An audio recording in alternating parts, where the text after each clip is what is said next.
It goes, he is sweet, I know. He's This sweet. is the inimitable Black woman. Meet Eboni Janaé, born in Tony, Alabama, and raised by her grandmother while her mom attended medical school. Eboni currently resides in Birmingham, Alabama, where she went to the University of Alabama to study musical theater, and she awaits, due to COVID, to start her grad school experience at the University of Alabama A&M, an HBCU founded in 1875 by a former slave, Dr. William Hooper Council. There, she'll study clinical psychology, and she'll be a legacy there. Her uncles, her aunts, they all attended there. And, fun fact, my grandmother actually graduated from there. I did not graduate from Alabama A&M. I would have had my husband not been caught up in the Cuban crisis, and we had been unmarried only for 3 months, and he was not going to leave his beautiful new bride back just to get a degree. He said he could support me without a degree, so I didn't get a degree, and I had 2 children, and the rest is history. I stand corrected. As you can tell, Eboni is musically talented. It's a talent that not only that she has, but her whole family has. She said growing up, they very much so focused on education, but music was a part of their life. Her family was known as the family Tibbs.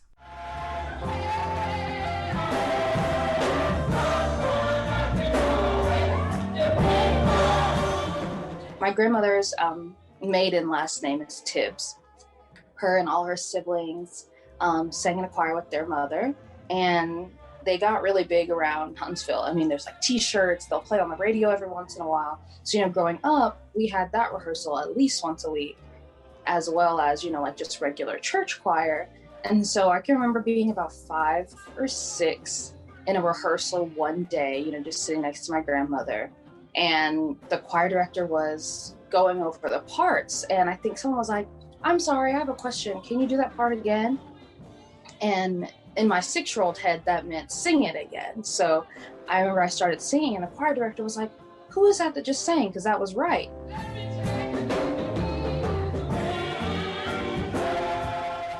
Talking to Eboni, the question that really stood out to me was, when did you realize you were Black?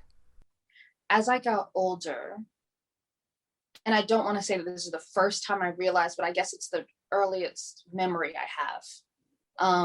When I was in college, working in theater, I was on a predominantly white campus at the university. And I remember other students talking about how they had all of these issues with costumes or makeup or things like that, right? Like making sure they looked good on stage or X, Y, and Z. And I realized that the problems that they were having weren't problems that I was ever going to relate with, because there was a student that had blonde hair, right? She was a white student. She had blonde hair. Everybody else in the cast had brown hair. They were supposed to be siblings. So the university paid for her to go and get her hair dyed so that she would match for the production, because it was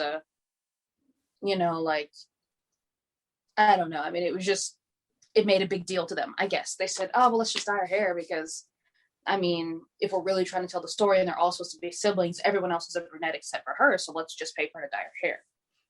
And that same year, I was in a show in which I was one of 3 Black people in the production.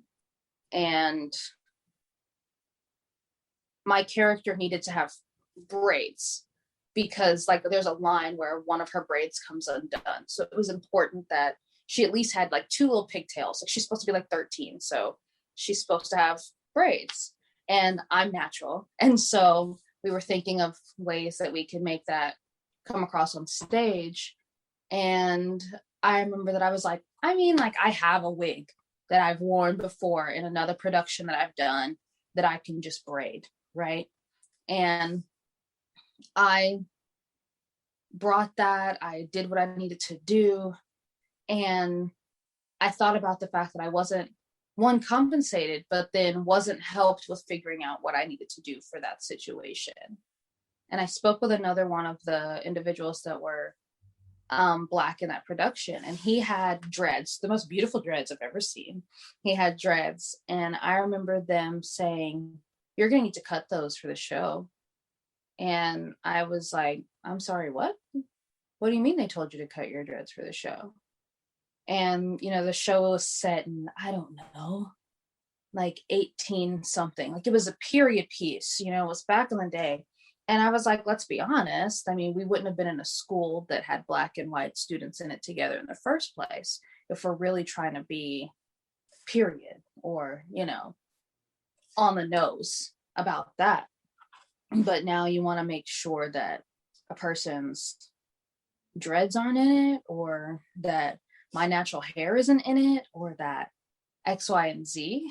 And I know that's a kind of, big way around the circle, but I think looking back on that show, I was like, wow, in the same fiscal year that a white student was accommodated in that they found a salon for her to go to, they paid for her hair to be dyed, they did X, Y, and Z, they paid for white students to get haircuts, they did X, Y, and Z, Black students were essentially just told, hey, you can figure it out, right? Like, you've got it, right? Like, there's nothing we're gonna help you with or can help you with or are willing to help you with.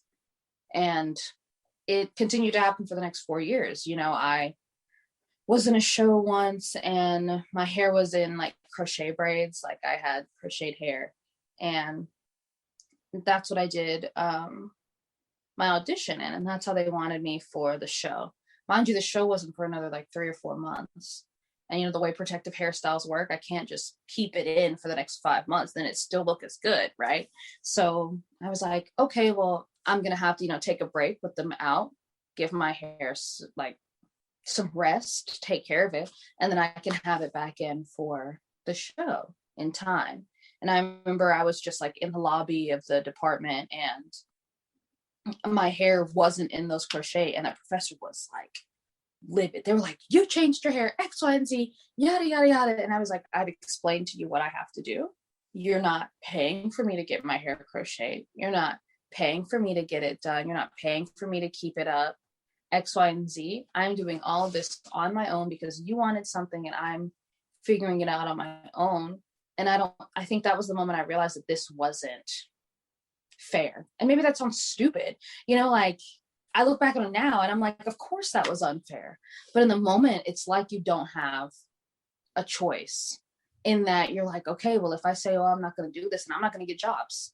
If I say I'm not going to do this, I'm not going to get the roles. If I'm not going to do this, then I'm not going to get X, Y, and Z, right? Like I'm held at a whole different standard. And I think I saw it so immediately in college on a different level, than when I was a child. And I was just like, yeah, I'm different. I think I realized how much of a systematic, like continuous issue was going to be in college, just in theater, and as I continued to work, I saw it more and more often. And it's not that it was new. It's not that I had never noticed it. I think it was like right there.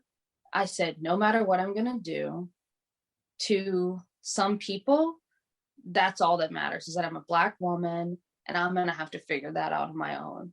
And in college, I think I really had to figure out how to navigate around that, not around being Black, but just around the situations that I was being put in. Eboni is not the first, the last, or only to experience this type of discrimination in the theater world. Just this past June, there was an open letter addressed to white American theater where those such as Viola Davis and Sandra Oh signed it. And in it they say, we have watched you exploit us, shame us, diminish us, and exclude us. We see you. We have always seen you. And now you will see us. Hearing her response to the last question made me wonder, how has it affected you as a creative? When I was in college again, like I said, I was around more people in my situation than I'd ever been at a time in my life. We had a theater conference that happened once a year. It's called the Southeastern Theater Conference, SETC. And you have to go through a series of pre-screens to get to go. So you have a regional like audition and like a state audition and X, Y, and Z. Like there's 3 layers you have to get through to actually participate. And I was doing a monologue that was from a TV show. And the character that does the monologue in the show is a white woman. And the reason I chose that monologue that year was because it was a monologue about a person that had been through an assault and had come out on the other side. And personally, that it resonated with me because that's something I went through in college. And I said, this is the monologue I want to do. And that's how I feel like I can show my talent the best, right? And I remember doing the pre-screens, and not one of my professors, but a professor from another university that was there to help out with auditions or for whatever reason, said, "Ugh, I'm so tired of Black people doing these monologues that are like angry and depressed or X, Y, and Z." But then in the same breath was also like, ugh, I'm tired of people doing these monologues that just aren't realistically them. Okay. And he wasn't talking about me specifically because it was for a different group that was in there. I was just in the hallway and I happened to hear this. Right. And I said, wow, like the fact that I'm standing up here, I'm getting on this stage, I'm going to talk to you for 2 minutes straight in front of all these people, a panel of fully white individuals. And I'm doing my best to speak my truth. And all you can think about is how it's unrealistic because I'm Black. All you can think about is how if this was real life, if this wasn't a play, if this was real life, that wouldn't be a situation I was in just because of the color of my skin. And I felt like I had so much to give. I had so much talent. I'd been working so hard that whole time, you know, just to get to the next level, you know, like just to get to the chance to get the chance to do something. You know what I mean? Like we're not even at the event yet. We are 3 steps before, and I've already been essentially counted out just because you don't think I should be doing certain things based on the way I look, right? And so I felt like if that's the way you're looking at people of color already before you've seen me perform, there's no way that you're going to see what I can do. There's no way that you're going to take a step back and actually look at my talent and what I have to give, just because all you're focused on is, oh, well, I mean, I know that monologue's usually done by a white woman and I've seen a white woman do it, so there's no way you can do it, you know? And for me, that was really, it was really discouraging to me because it kind of made you not want to even try, you know, like, well, what's the point of me wasting my time to do X, Y, and Z if I already know that you've made up your mind? Okay, so last question. If you had the attention of the entire world, what would you say? I'd say, listen. And that's it. I'd say take the time to listen to someone that isn't you. Take the time to listen to the pain that people have endured. Take the time to listen to the joy that people have had. Take the time to listen to how your actions affect other people. Don't say, oh, I hear you. Oh, I've got you. Oh, I understand. Take the time to listen and receive it, not just go through one ear, like go in one ear and out the other. I would tell people to get out of their own head, stop listening to themselves, myself included, and listen to what someone not like you has been through. You know, the phrase like walk a mile in someone else's shoes, like walk 10 miles, walk 20. Like take the time to actually listen, to say nothing, take notes, understand, ask questions, and listen. And I feel like Of course not, that's not going to solve all of our problems, but it could get us to the next step to moving forward at least. Because right now, I feel like we hear a lot of noise just in social media or on the news or at work or wherever. You're hearing all this stuff, and we've started to, just filter it out. The noise is too loud. There's too much going on in the world. I can't, deal with all of it. But if we were to take the time to actually just sit and listen to what's going on, I mean, there's so many people in this world, so many of us from so many different socioeconomic backgrounds, racial backgrounds, X, Y, and Z. We're all so different in so many ways that we could learn so much just from listening to each other, so much just from taking the time to say, what was your experience? Here's what my experience was. How can we meet in the middle and make this a better place? But we can't do that if we're not listening to each other. And more times than not, I know that I've been in situations where I just don't feel like people are listening.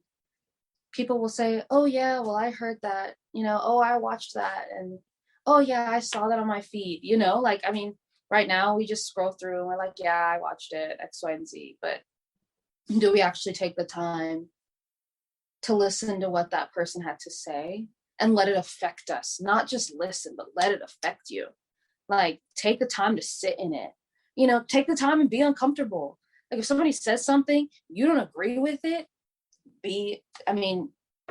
sit in that disagreement and see how you can move forward. Ayo. If you notice, the editing of that was like a little bit different. So I would love to hear your feedback of what you thought about it. And if you enjoyed this episode, if you enjoyed Ebony's episode, please rate, review, share, subscribe, tell people about it. But also go and watch the IGTV. I did a little bit of fancy little editing stuff, and you can see Ebony and see some little things I did visually. Go check it out. The IGTV or the IBW Instagram is at the IBW. And if you enjoyed this episode, go follow her on the Instagram at Eboni Janaé. Ebony is spelled Eboni, Janaé Janae. So go and follow her. Check her out. Super talented. Also, if you have any questions or anything, feel free to email me at info@theibw.com. Again, you can email us at info@theibw.com. And if you want to get interviewed, email me there or hit me up on the Instagram, whatever there. Other than that, have a beautiful week.